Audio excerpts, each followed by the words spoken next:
In 2020, Delta Ag grew 5,000 acres across our 3 state-led programs. 2021, we're right at about 10,000 acres.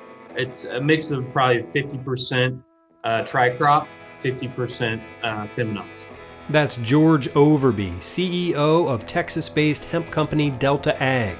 This is the Lancaster Farming Industrial Hemp Podcast. My name is Eric Harlock, and today I will talk to George Overbey and Nick Strawn, Delta Ag COO. We'll talk about the company and their unique approach to the hemp industry, including their use of tri-cropping, where they are harvesting not only fiber and grain, but also flower for CBD. So stay tuned for all that and more, but first we're going to take a sponsor break and then come back with some nuggets of hemp news. This episode is brought to you in part by Hemp in Fort Benton, Montana, where their mission is to provide innovative agricultural products and services to connect American farmers with the pioneers and businesses that see hemp as a way to bring real and lasting change to our communities and planet. Hemp.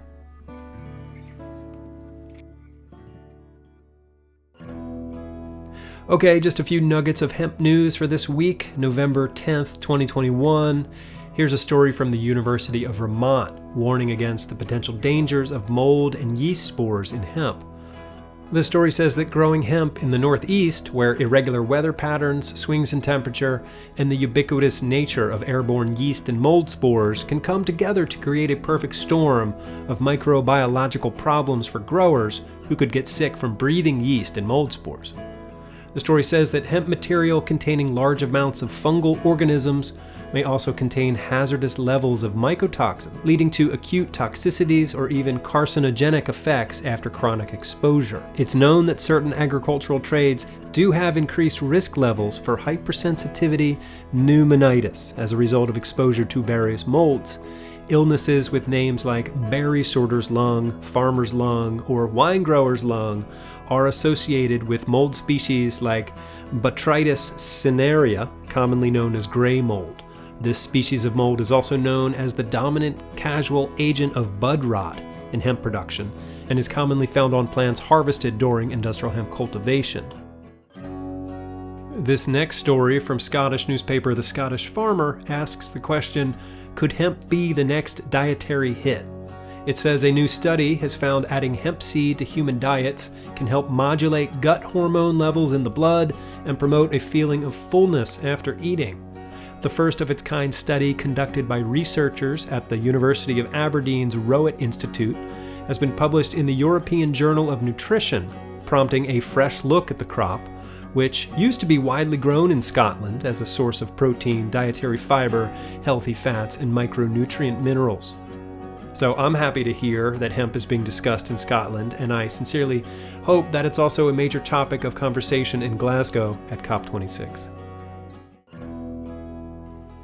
All right, here's a story from the Intermountain Farm and Ranch website that says Idaho has begun accepting applications for hemp production. The Idaho State Department of Agriculture on November 8th began accepting applications for people interested in growing or processing hemp during 2022. The USDA recently approved the state's hemp program, and Idaho is the last state in the nation to allow farmers and other businesses to grow or process hemp. Anyone interested in growing or processing hemp in Idaho must first submit an application through an online system at the Idaho State Department of Agriculture's website. For a farmer, the total application and program costs will run about $1,000 per year. Costs include $100 for the application, $500 for a license, and $250 per lot for pre-harvest inspections. Welcome aboard, Idaho farmers.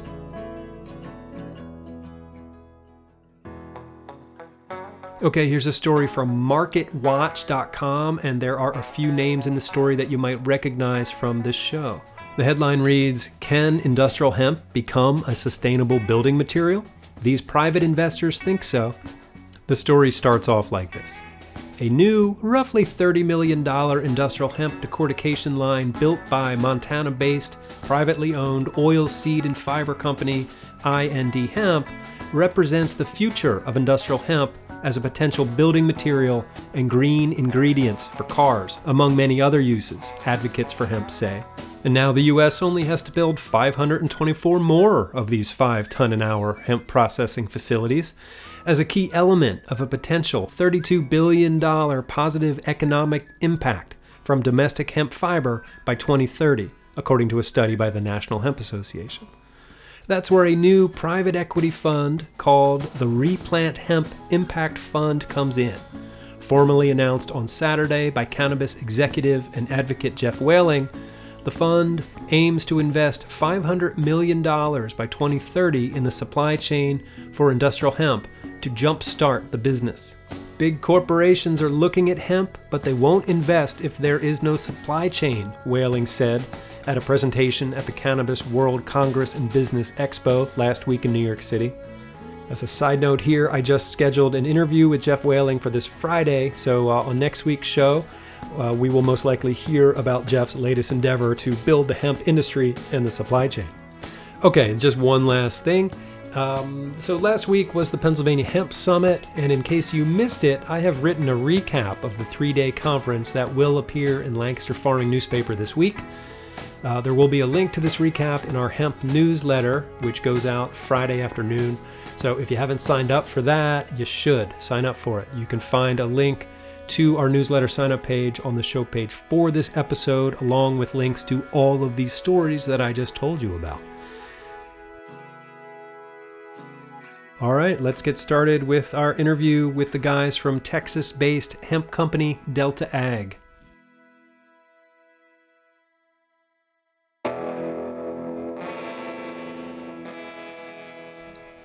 George Overbey and Nick Strawn from Delta Ag. Welcome to the Lancaster Farming Industrial Hemp Podcast. How are you guys doing today?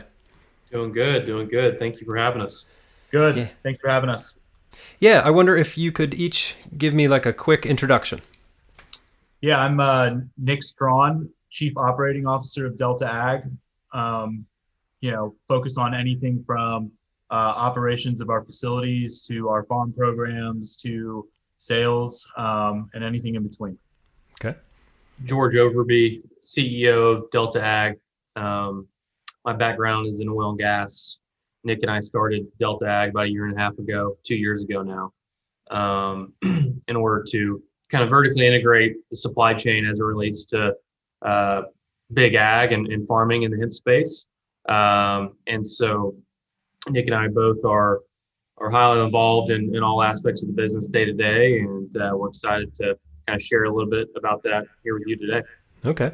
Well, tell me first the jump from the oil industry to the hemp industry, because that's really interesting to me. You bet. Nick and I actually grew up together in Oklahoma. Went to the same high school and then kind of parted ways. And back about 7 years ago, I took a job down here in Dallas in the oil and gas space with a group called Pony Oil. And Pony Oil was what we were trying to expand our operations into more than just one state. We call them basins in the oil and gas space. So we were focused on expanding into several basins, meaning 6 or 7 states. And so I was kind of part of that charge and that new business model with Pony Oil. And I needed someone who had experience from a legal perspective across various states. Nick just happened to be an attorney who had done a similar thing. And so I gave him a call and said, hey, come down to Dallas and kind of help me build out this oil and gas company. And so he did. And that's where our kind of careers really kind of merged. Through that and through the successes of the oil and gas company, along with our chairman, John Paul Merritt, we have kind of created a family office, so to speak. And through that family office, we invested in various different verticals or different industries, one of which being cannabis or hemp. So about 3 or 4 years ago, we started investing in the hemp space, mainly through passive investments. However, through that, Nick and I saw some opportunities to take what we had learned from the oil and gas space and really kind of integrate that into the cannabis sector. Essentially, at the end of the day, and as we'll talk about later on this podcast, what we're doing in Delta Ag has a lot of synergies to oil and gas. These are land-based production units is kind of how we view them from a farming perspective.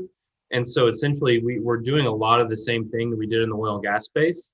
But from a high level, we're trying to commoditize this plant, just like, oil is commoditized. And that's going to take time. It's going to take a lot of collaboration and effort from, producers, extractors, and end users of the crop. But that's the approach that we're taking. We're taking a big ag approach, just like we took a big oil approach, and working to commoditize all revenue streams from this plant, meaning grain, fiber, and flour. So that's a quick synopsis. Nick can add color there, but essentially we come from the oil and gas space, but we're full time in the cannabis hemp sector now, and there's just a lot of parallels between the two industries.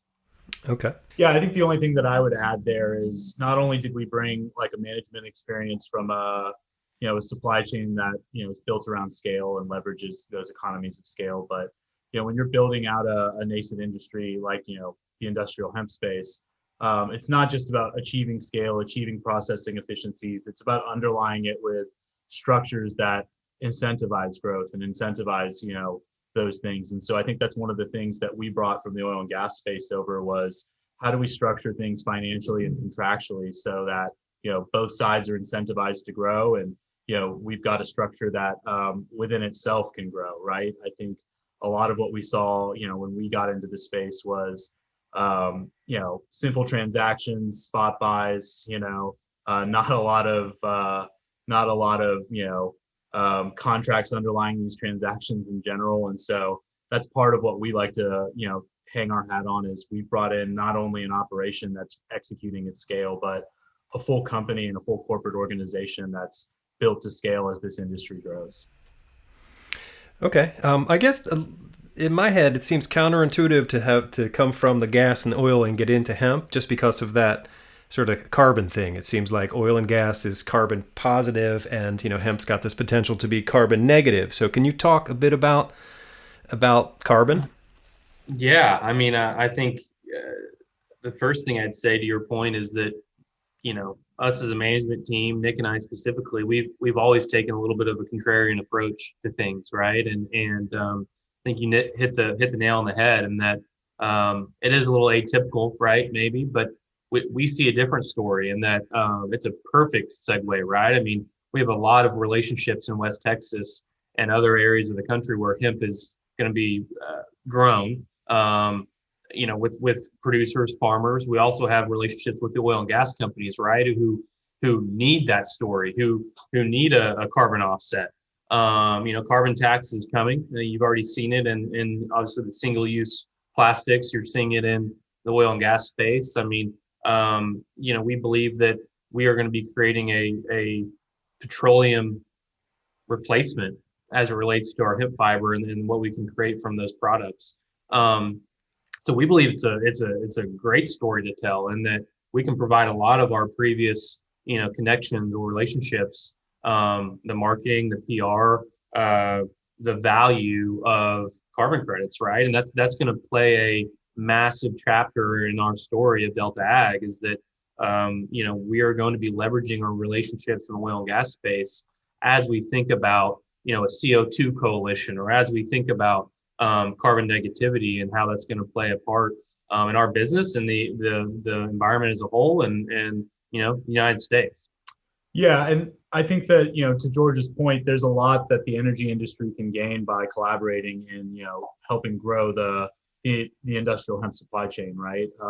Not only is it a carbon negative product, but it revitalizes local communities that sit at the surface of where their drilling activity is going on right now. It provides the actual farmers themselves, and sometimes these oil companies own that land as part of their development. Provides them a new revenue stream that can replicate the economics that you're seeing with corn and cotton. So it just brings a lot of diversity to the table. And like George said, and like you just acknowledged, right? The fossil fuel industry needs a story. It needs a transition. Energy transition is a thing that is happening right now, right? And so for operators that are participating in an area geographically where hemp is going to be grown, it's just an inevitability. I think that there's a lot of synergies that we can help bridge there. Right. Well, let's talk about sort of the agricultural landscape in Texas. I don't know much about it from my vantage point here in Pennsylvania, but yeah, what's the sort of the hemp landscape down there?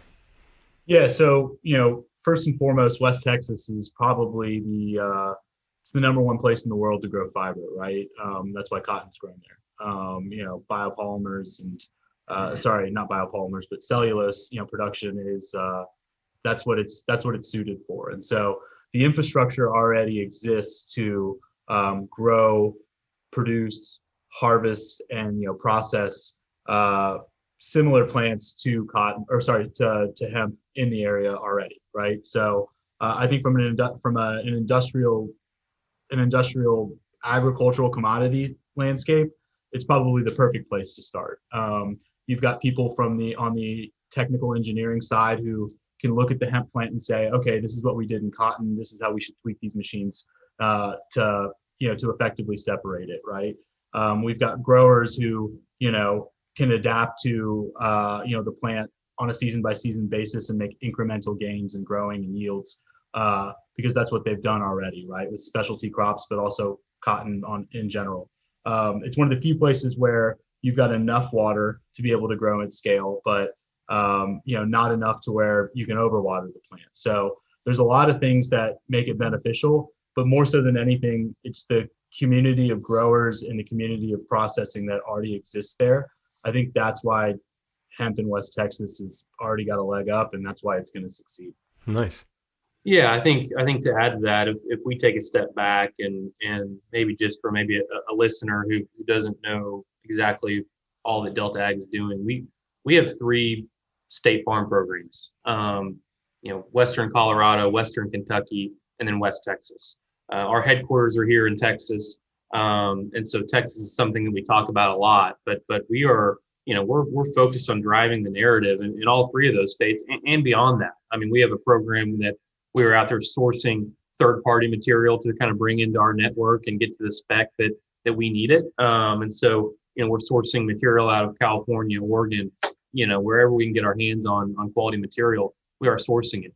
That being said, our state-led programs across Colorado, Kentucky, and Texas kind of have that same narrative. We're pushing, with local and state governments, how we can kind of increase, this plant and increase growth in these, local and state municipalities. Texas is something we talk about a lot because that's where Nick and I's background is. That's where our headquarters are. And look, let's just face it, Texas does it big, and that's something people laugh about. But when we look at the landscape of where we're growing this in Texas, just, from a 10,000 foot view, you've got very flat land here that's irrigated. And so when you think about doing this at scale, if we were growing 10 acres, 15 acres, I wouldn't do it in Texas, right?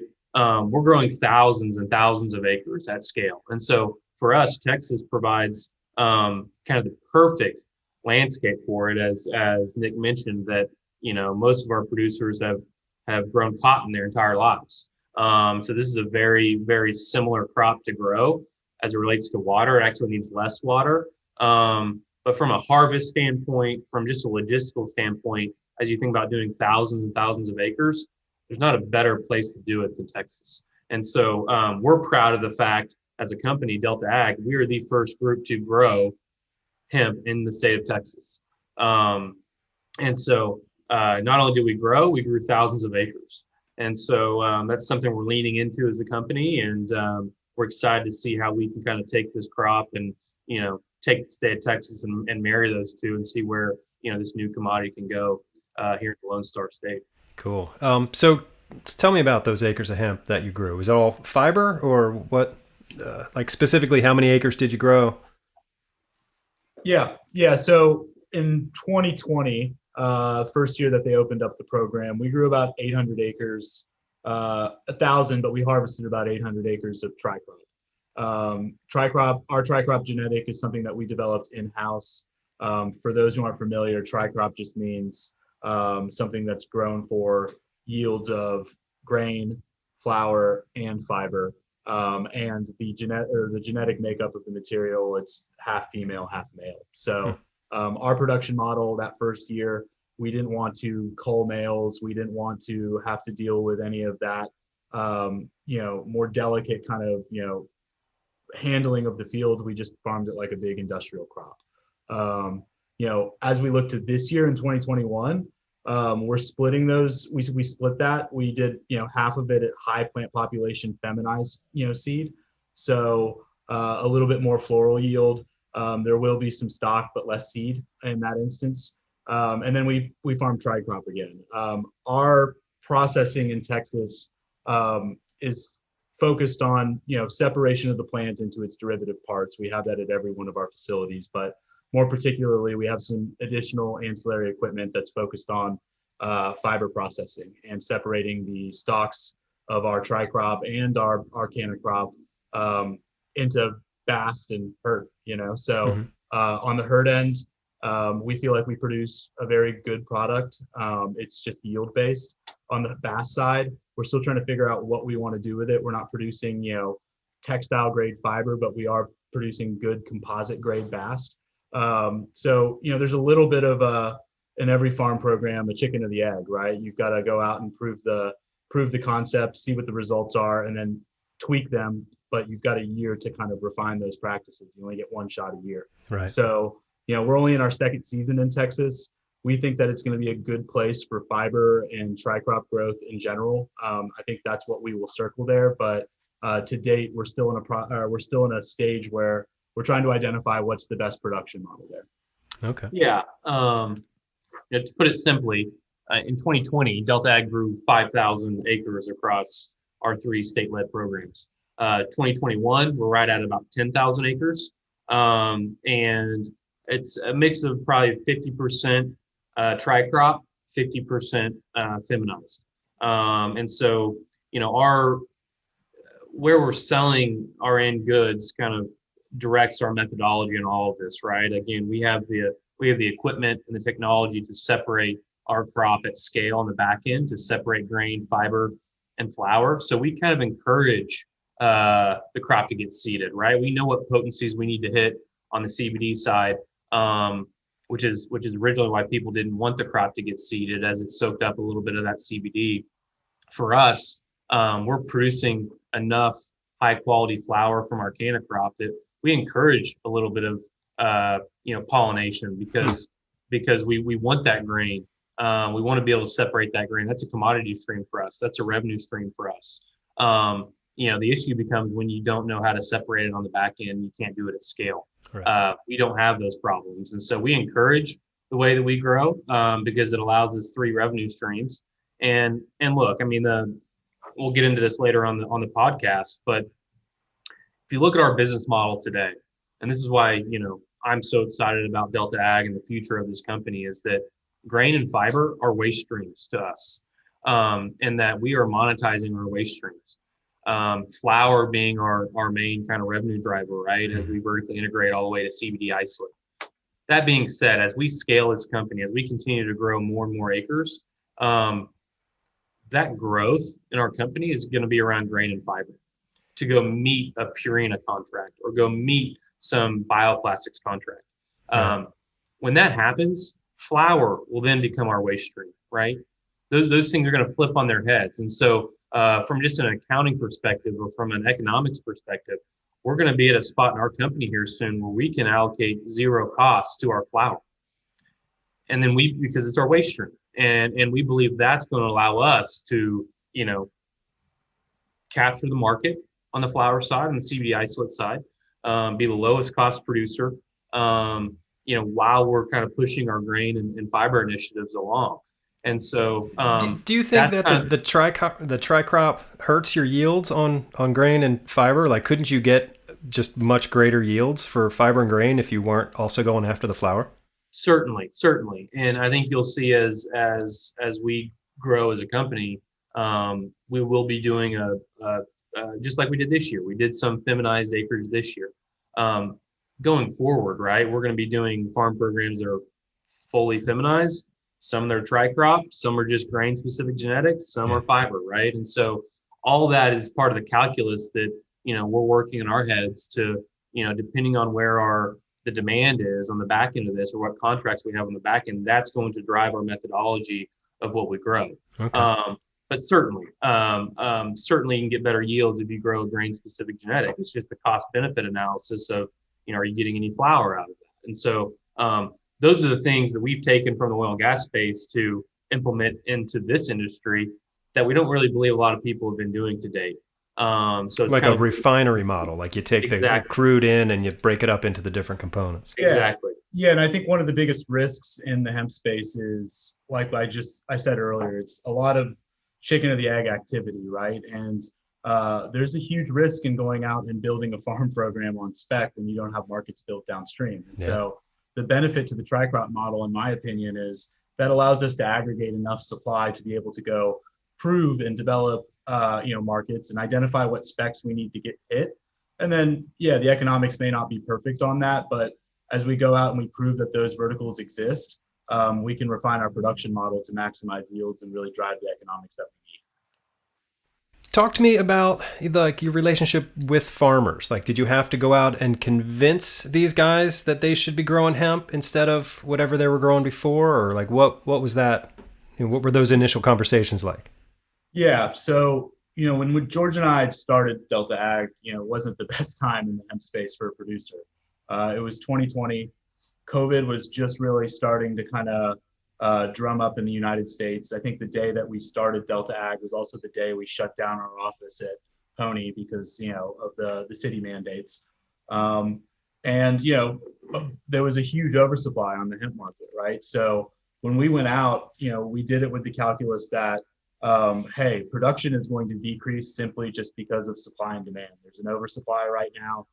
Farmers have to make money. People aren't just going to keep throwing money into the wind without a market there.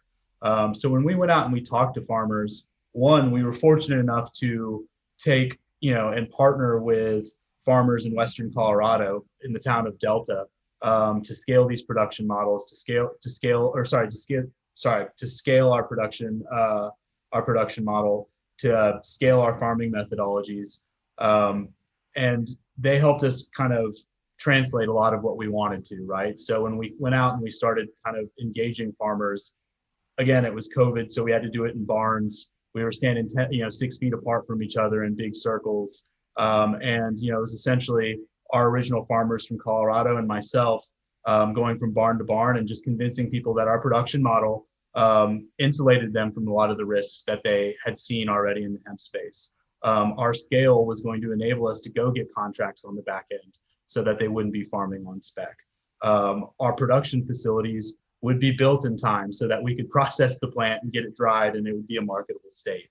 So there's a lot of kind of those, for lack of a better term, pitches to farmers in their barns, but I think the more time they spent with us and the more time they spent with, our farmers in Colorado, John House particularly, who, pioneered our farming program, they really got comfortable with the fact that we knew what we were doing and that we had not only the capital, but the operational expertise to execute on what we said we were going to do. So engagement with farmers, it was something that we had to slowly wade into given where the climate of COVID and the oversupply was. But once they really got comfortable with us and they got to know our production model, there really wasn't much convincing to be done. They saw that we knew how to farm this and process it. And I think that you've seen in the retention of our farmers, take Texas, for instance, we retained every one of our farmers from 2020 to 2021. I think that speaks louder than anything else. Okay. And that's just like contract? We contract farm. And I think the one thing I was going to add to Nick's comments there is that, we had talked about earlier, kind of the contrarian approach that we've taken to the space. And I think that it's important to kind of call out that the same is true here. If you look back at 2018, 2019, what was happening was you had brokers coming into the space, telling farmers, hey, grow this, I'm going to pay you X, and I'm going to go flip it for Y. That's how we kind of got into the situation of an oversupply, right? And the farmers were left holding the bag.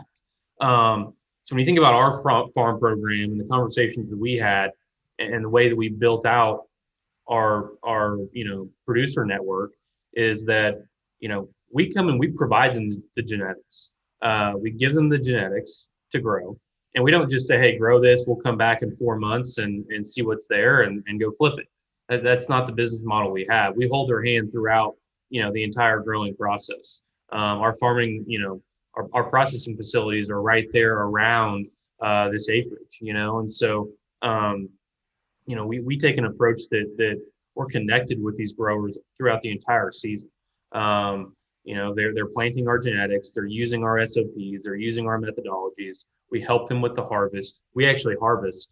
There's a couple parcels of land that we didn't harvest because the producers wanted to do it themselves, but we provide the harvesting services. And we also bring it into our processing facility, dry it, separate it, and get it marketable for sale. And so we're integrated in all part of that process. And so, when you have that conversation with a producer, it tends to go a little bit different than, saying, hey, I'm a broker here trying to, hey, if you just grow this, we'll be able to sell it. No, I mean, we're part of every part of that supply chain. All right. At what point do they get paid?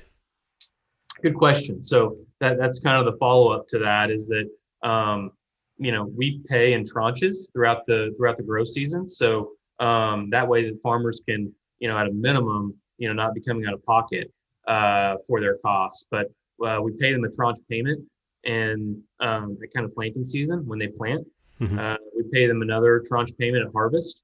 And then, we also pay them a catch-up payment based off their yields once their yields are fully calculated. Oh, okay. And so there's a guaranteed price per pound that they're getting. And so as their yields increase, they make more money, which incentivizes everyone. But this isn't a one-time payment at the end of, once we sell it. This is a tranched out payment to kind of mock other traditional agricultural crops. Yeah, and to add to that, right, as George said earlier, we've identified different growing practices in different regions, and just like there's different growing practices, they also have different ways of bringing in the crop and selling the crop in each of these regions, right? So take Texas, for instance. We tried to model the payment schedule just like they would see a production payment schedule in cotton, right? So that way they could go to their banks and say, hey, loan me this money because we're going to see the money the same time we would see cotton. It's not an atypical structure. It's not something that would, raise any red flags. So that's how we, structured a lot of our farming contracts in each of these regions is how do we make this look analogous to what the other, kind of mainstay crops are here. So that as we do grow and we get insurance over it and banks start lending, producers loans to grow this, it's not a huge deviation from what they're accustomed to. What sort of ag practices do they employ on the farms? Because in hemp, there's all the talk of carbon sequestration, but if you're tilling the land, you lose a lot of that benefit. Are they doing regenerative ag practices down there? Yeah, so first and foremost, I think regenerative ag practices is something that, we're very bullish on, right? I think the carbon sequestration story and the carbon credits derived from that are a huge part of the narrative of hemp, right? To date, we haven't done it at scale across our program simply because we're only in the second year of our farm program, right? We had to come out and prove out these models and to show that we could actually do it. But we are starting to integrate those practices in on a field by field basis and start to really kind of trial whether it works or not. And then additionally, as we have started to verticalize in the supply chain, that's given us access to commodities we didn't used to have, like spent meal from the extraction process, for instance. We can take that and we can biochar that now and incorporate that into a regenerative farm program internally. So we think that that's a huge part of where this is going. To date, we haven't been focusing on it, but a lot of our research and development at the farm level is built around that because truth be told, I think the carbon credits derived from this are going to be a fourth revenue stream for us. And so economically, we're incentivized to want to do that, but more so as we become a leader in the carbon sequestration space, not implementing practices like that, like, you're going to have to, if you want to walk the walk or talk the talk, you have to walk the walk, So there's been a lot of talk in media about carbon at this COP26 summit in Glasgow. I haven't really heard any mention of hemp and its potential to sequester carbon and whatnot. So are you guys doing anything to sort of reach the non-hemp audience here? How are you telling your story to America or the world? Yeah, it's a great question. I think carbon sequestration in hemp indirectly, it got a nod in the infrastructure bill that just got passed. I think you're going to see a lot of funding flow local municipalities and state governments via that bill. So I think that there is a leg up there that we just gained, but in general, it still requires a lot of education, right? When you go to take our state senator or our federal representative in West Texas and you talk to them about hemp, the first question they have is, walk me through how it's different than marijuana again, right? So I think that educational piece is still imperative. We have taken, again, a progressive approach in that side, where we went out and we, sought talent in DC that had experience in, interfacing with the USDA, the FDA, manufacturers in general. And we brought them in-house. Our president, Graham Owens, he was the director of policy to the USDA and the FDA for the National Association of Manufacturers. He pretty much spends all day working with the National Industrial Hemp Council and legislators and regulatory and policymakers to carry on that educational piece. I think beyond that, you're seeing a push from Delta Ag to really kind of be at the forefront of speaking engagements, opportunities like this to really educate and show people that, one, in my mind, the question of whether this is marijuana or not, that should be situated here very quickly. Like, we're getting to a point where everyone understands that educational, piece of the puzzle. From here, I think it's more about showing institutional institutional banks, insurance companies, federal legislators that there's real management teams with real capital in this space that can grow out a supply chain and actually execute on everything that they're saying, effectuate change, right? Right. To instill confidence. Yeah. Yeah, instill confidence in that part of the industry. And so I think that's where a lot of the educational part of it's going to have to come. I think that's a huge priority on our end. George, anything you'd add there? No, I would agree. It's a massive priority. I think if you look at Delta Ag's, marketing materials or our PR, we are obviously focused on being the largest and lowest cost producer of CBD isolate in the country, right, in the world. But you're not going to see that on any of our marketing materials, on any of our PR, our website, and that's not what we're focused on as it comes to education and kind of our outward marketing. What we're focused on, and our priority on those sectors is carbon negativity, fiber, grain, and so we are forward facing in that. That's where all of our marketing dollars are going, and our marketing team has done an incredible job to begin to educate the market. No doubt, we're going to be the lowest cost producer of CBD isolate in the country, right? But that's not something we need to go push and educate everyone on. Education needs to happen around how this hemp plant can better the environment, better our towns and cities and create jobs, and how fiber and grain is going to be part of the ingredient mix. There's a massive shortage of grain in the country right now, and so this plant is just like any other crop, and I think that's what our focus is trying to get that instilled, and then second piece of that is after that's been educated, getting that into bills and getting that into legislative documents that show that, right? I mean, there's no need to treat hemp grain different than any other grain on the market, and so exactly. That is our focus, and I think that's seen in the way that we present ourselves in our marketing or PR. Right. I guess I'm just surprised that you're going after the CBD stuff, because to me it seems like that's just oversaturated, and the real long-term potential economically, environmentally is on the fiber and grain side. But it sounds like you have a really interesting approach to it. So, yeah. Yeah, it goes back to what I said earlier about having to develop these markets. And having a risk mitigation strategy around that, right? The one thing that everyone forgets is it requires a lot of money to farm, and it requires a lot of money to process all this stuff. And would I have loved to have been the guy who could have gotten $100 million for a spec play to build out the fiber and grain side of it? Yeah, it would have been amazing, but it's just not practical, right? And so our approach is, taking all three revenue streams, four once you start counting in the carbon credit side, but figuring out how to commercialize all of those, and slowly vertically integrated each step of the way in each of those revenue streams, to grow our business. And so the CBD isolate one, while not where our future focus is going to be, that's currently where the dollars are generated from the hemp. And so that's why it's a focus for us. That's why we're focusing on vertically integrating there and becoming the low cost producer, because it provides us the stability we need to be able to grow out the rest of the verticals, go bring in the capital we need to, effectuate change in those verticals and bring on manufacturers on the back end.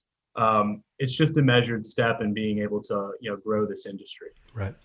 Can you talk about some of the processing equipment that you have, for, I don't know, do you decorticate? Like, where are you crushing the seeds for oil? Can you talk about some of the sort of nuts and bolts of the processing?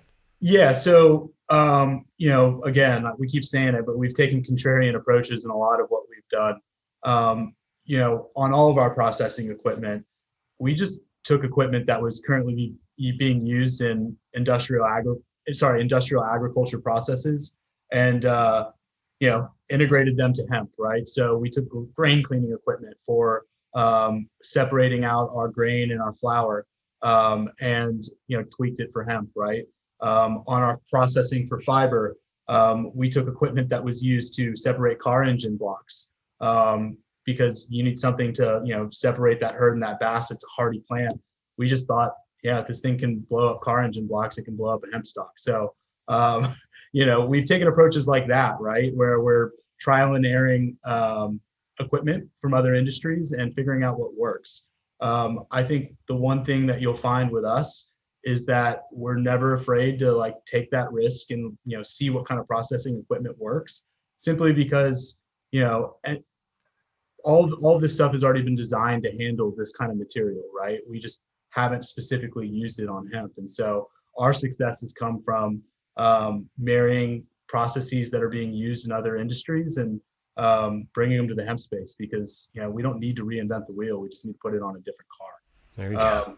So our processing itself on the fiber side, like I said, we've got a vertical mill. We don't do decortication, which unfortunately inhibits us from being able to create that textile grade fiber. But I don't know necessarily that that's what we're chasing right now. I think herd production is really what we're prioritizing. So that mill itself has a proficiency and high throughput of processing stock, separating out the bass and the fiber and milling it down to a particular spec that we need. So bioplastics, paper, kind of composite grade uses of that, bass that we're producing. That's what we'll be chasing with that. Nice. On the grain side, we use industrial grain cleaners, like you would see in any other, grain-based space. And then we have dehulling equipment that allows us to separate out, the nut of the seed and the outside shell, and we take it down for derivative processing. I think that as we look to the future, especially on the processing side, that's where we'll spend most of our time, is taking kind of those base level separations and figuring out how to take them further down the value chain. And that's just a process of trial, error, and developing a market, right? If we know that we're going to make more money pressing grain into oil, then that's what we're going to focus on. Alternatively, if we figure out that Levi's is paying a lot more than Dow is for a bioplastic input, then we're going to start focusing on textile grade fiber, right? So, I guess that's all to say that our processing equipment that we have right now, the intent of it is to get us to the next step, right? So that we can figure out the next specification that allows us to go verticalize and get the best economics we can back to the acre. All right. Did you have any sort of presence at the U.S. Hemp Building Summit in Austin last week, or did you go check it out at all? We did not.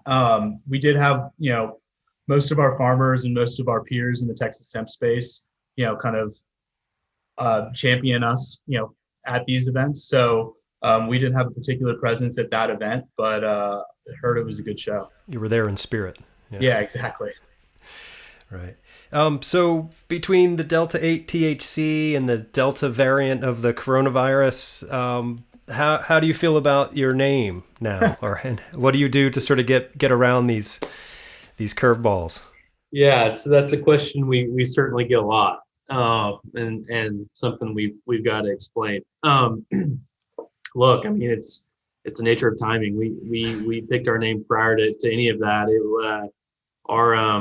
The name stems from our kind of flagship processing facility and farm program being in Delta, Colorado, yeah. Which is right there in the western slope of Colorado. Originally, there were three kind of partners in this business, right? So we thought that name kind of encompassed that as well.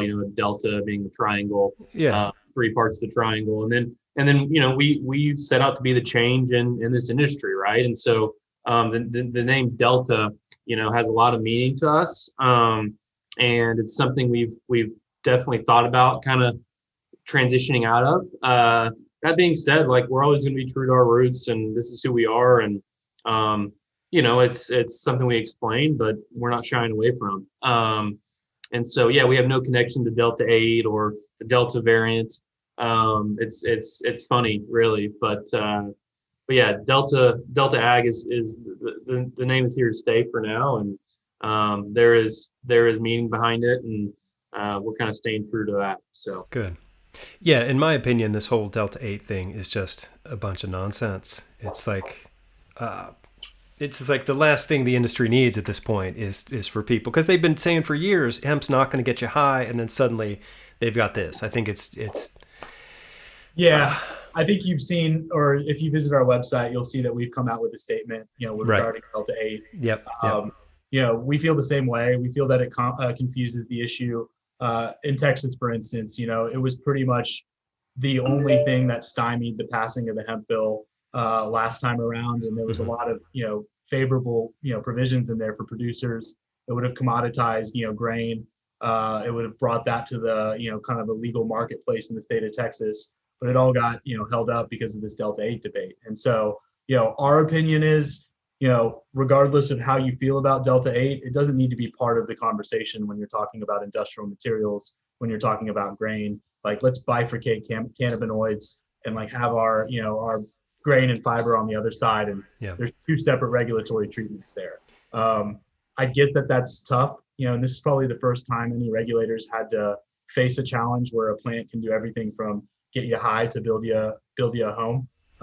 So I get that. I get that there's some complexity there, but it's our stance that everything needs to be bifurcated, simply because we don't need it to confuse the issue.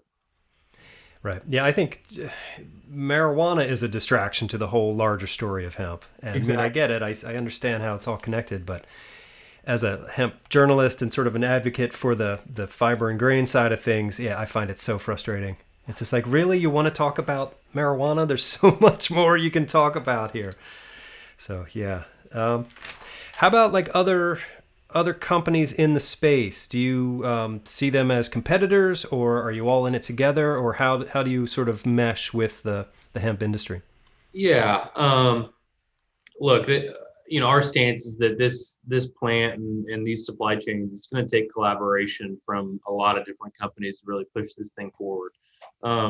That being said, we are so laser focused on what we're doing, and our processes, and we've got an uphill battle as it is, right, with building out grain and fiber supply chains. So we're focused on us. We're focused on what we're building in our 3 different states and beyond. That being said, as we look towards really scaling grain, scaling fiber, there needs to be multiple Delta Ags, right? I mean, we're talking growing 500,000 acres to meet one bioplastics contract. This isn't going to be, we'd be silly to think that Delta Ag is going to be the only market participant. And so we welcome some competition or some, participants in the space that, view the space like we do. That being said, I'm not sure that we know of those groups yet. But we certainly look forward to that. And, But as of today, we are solely focused on Delta Ag and how we can kind of really grow 3 different supply chains and build these out. And as groups continue to kind of adopt our methodologies and our approach to the space, we welcome that. We think it's needed, especially regarding grain and fiber. This is going to be a group effort, and we're just excited to be leading that charge. Awesome. Where can people go to find out more about what you're doing? Yeah, our website is a great place to start. I think it's got, our website does have links to all of our recent press, blog posts, giving our thoughts about different hot topics in the industry. And then a lot of our content, right? LinkedIn, Instagram. We've got a lot of our kind of content from the fields, from our travels to conferences, our speaking engagements.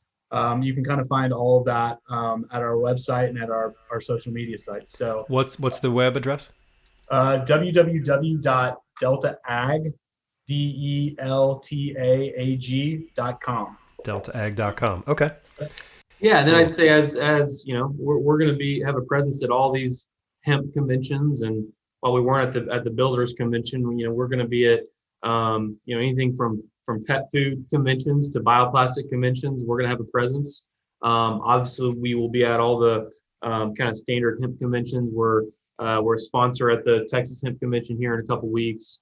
We're speaking. Nick and I are keynote speakers at the National Industrial Hemp Council conference there in Washington, D.C. here in a couple weeks. And so, if you find yourself at any one of those events, we'd encourage everyone to come by and have a chat. So we are passionate about this space, and we look forward to kind of growing this industry with other market participants as they enter in.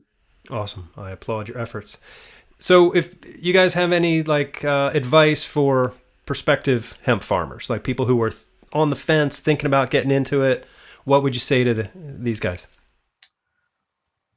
I would say to them that in order for them to raise a crop and sell it effectively, they've got to align with someone who has a market.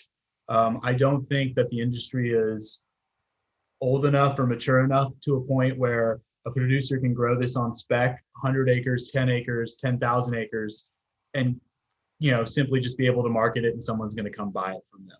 You've got to be able to cultivate an entire narrative, right? And show them why you're the company that they need to go to, because up into this point, from an input basis, the industry, it's been really, really fractured. People haven't been able to live up to their word and produce things on spec.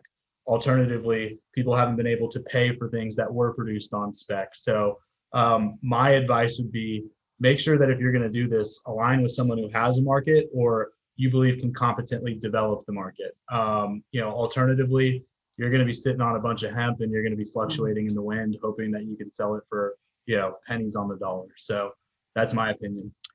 Yeah, I think Nick said it well. I think that at the end of the day, there is risk in this commodity right now because there isn't a spot price that producers can go hedge themselves against. And so given that fact, if you're on the fence or thinking about growing, you've got to align yourself with someone who owns all parts of the supply chain and has end markets to sell the raw goods into, whether that's Delta Ag or a different group. But that is exactly what Delta Ag is providing our producers. The second thing, is I would encourage producers to not pay for genetics. You should align yourself with a group who's providing you their own genetics that they're standing behind. That way they can't kind of come back to you at the end of harvest and say, well, the genetics didn't work. Well, so that's something that Delta Ag does to kind of mitigate that risk for producers. We provide the genetics. And I know we talked about that previously, but yeah, I would encourage producers to align themselves with a group who's fully integrated through the supply chain and has end contracts, and also provides them genetics, provides them the inputs to grow and stand behind those genetics. And so I think that producers who have not done those two things, that's where some people have kind of gotten burned, and why there's a little bit of a bad rap on this industry. And so I think that groups like Delta Ag are fighting that uphill battle to clear that air. And so that would be my advice. All right, sounds like good advice. Okay, one last thing. So take us into the future. Where is Delta Ag in 5 years? Where is Delta Ag in 10 years? In 5 to 10 years, I see Delta Ag as, a processing company, right? I think it's foolish for us to want to capitalize the growing side of this, as this thing really starts to grow and as markets start to develop. Like George said earlier, 500,000 acres to satisfy demand isn't out of the question. So I think you see us transition from a group that's standing up farm programs and in league with producers to a group who's just operating the processing facility and then taking it downstream as we have been doing. But I think from our end, we would want to transition into a role where the producer is already confident that they can grow this and raise this. The producer knows what kind of yields they're going to be able to put up.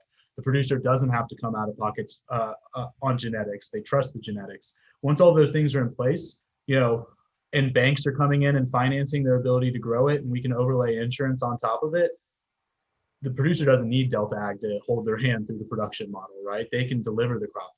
We have some of the best farmers in the world farming for us. So I think that 10 years from now, I'm hoping that Delta Ag is looking is kind of Cargill of hemp, right? We're taking the raw good, the input, we're getting it processed, and we're taking it downstream. So that's the goal, I think, on our end. George Overbey and Nick Strawn from Delta Ag. It's great talking to you guys today. Thanks for your time. Thanks for having us. Thank you. All right, just like that, the show comes to an end. So what do you think of Delta Ag? I would love to hear your feedback. You can always send an email to me. Send it to podcast@lancasterfarming.com. You can find a link to Delta Ag on the show page for this episode at lancasterfarming.com, as well as links to all of those news stories that we talked about in the beginning of the show. My name is Eric Herlock. I'm the digital editor at Lancaster Farming Newspaper, the greatest agricultural newspaper in the world. Don't take my word for it. Get yourself a copy. Pick yourself up a subscription, digital or otherwise. We do have a wonderful print newspaper, so be sure to check that out. All right, until next time, I will see you in the newspaper.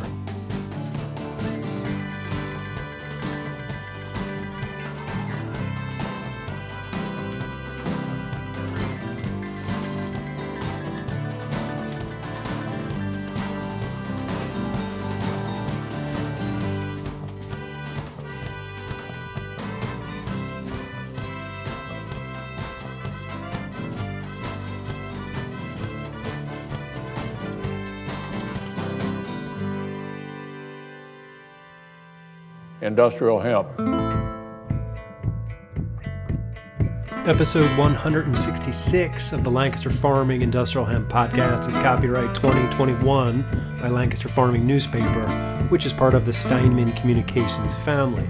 Today's show was written and recorded, edited, and produced by Eric Herlock, and any music you hear throughout the show is courtesy of Tin Bird Shadow.